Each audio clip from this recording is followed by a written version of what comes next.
जिस तरीके से उन्होंने सभा चलाया है, सदन चलाया है, और ख़ास तौर से कल जो देखने को मिला, हमें मजबूर कर दिया। सारे इंडिया पार्टी, सारे के सारे इंडिया पार्टी, सभी ने हस्ताक्षर किया है इस अविश्वास प्रस्ताव पर।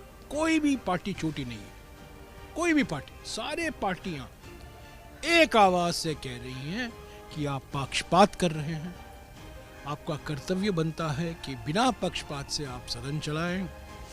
एलओपी को जो विपक्ष के नेता होते हैं उनको पूरा मौका मिलना चाहिए, सबकी बात सुननी चाहिए और एकदम एक तरफा निर्णय नहीं लेना है। तो हम उम्मीद करते हैं कि हमने अभी सेक्रेटरी जनरल साहब को पेश किया है, अभी हम उम्मीद करते हैं उस पर जो कार्रवाई होनी है वो होगी। The House stands adjourned sine die।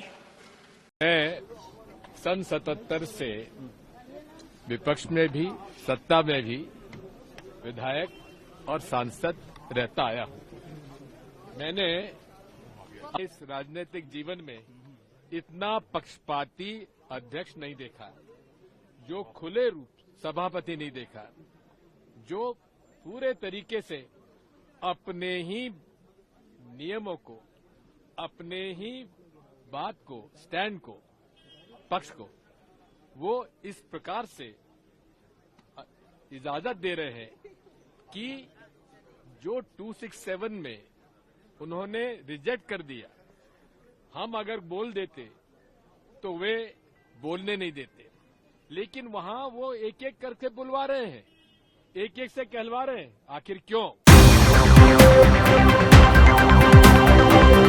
उपराष्ट्रपति और राज्यसभा के सभापति जगदीप धनखड़ को पद से हटाने के लिए विपक्षी दलों ने मंगलवार 10 दिसंबर को अविश्वास प्रस्ताव का नोटिस दिया। इस अविश्वास प्रस्ताव में कुल 71 सांसदों के हस्ताक्षर हैं।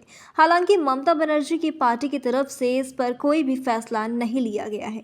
बता दें कि राज्यसभा के सभापति पर विपक्षी दल लगातार पक्षपात का आरोप लगाते नजर आ रहे हैं, परंतु अब इस बीच सवाल ये उठता है कि क्या विपक्ष के इस प्रस्ताव के बाद उपराष्ट्रपति को पद से हटाया जा सकेगा या नहीं।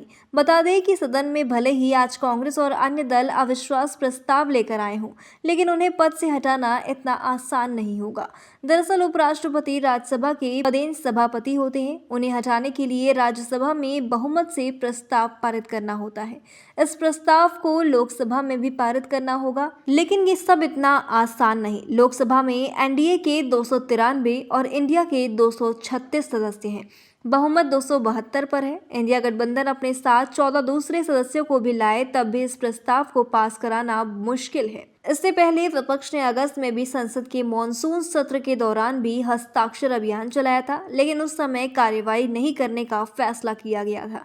हालांकि इंडिया ब्लॉक अब सभापति जगदीप धनखड़ को लेकर असंतोष जता रहे हैं और उन पर राज्यसभा में कुछ सांसदों के प्रति पक्षतापूर्ण रवैया दिखाने का आरोप लगा रहे हैं, जिसमें कांग्रेस, तृणमूल कांग्रेस, आम आदमी पार्टी, समाजवादी पार्टी और अन्य कई छोटे दल शामिल हैं। गौर करें, यदि सभापति पर विपक्ष द्वारा लगाए गए आरोपों पर, तो इसमें विपक्ष के भाषणों में बार बार बाधा डालने, महत्वपूर्ण मुद्दों पर पर्याप्त बहस की अनुमति देने से इनकार करने और विवादास्पद चर्चाओं के दौरान सत्तारूढ़ दल का पक्ष लेने का आरोप लगाया है।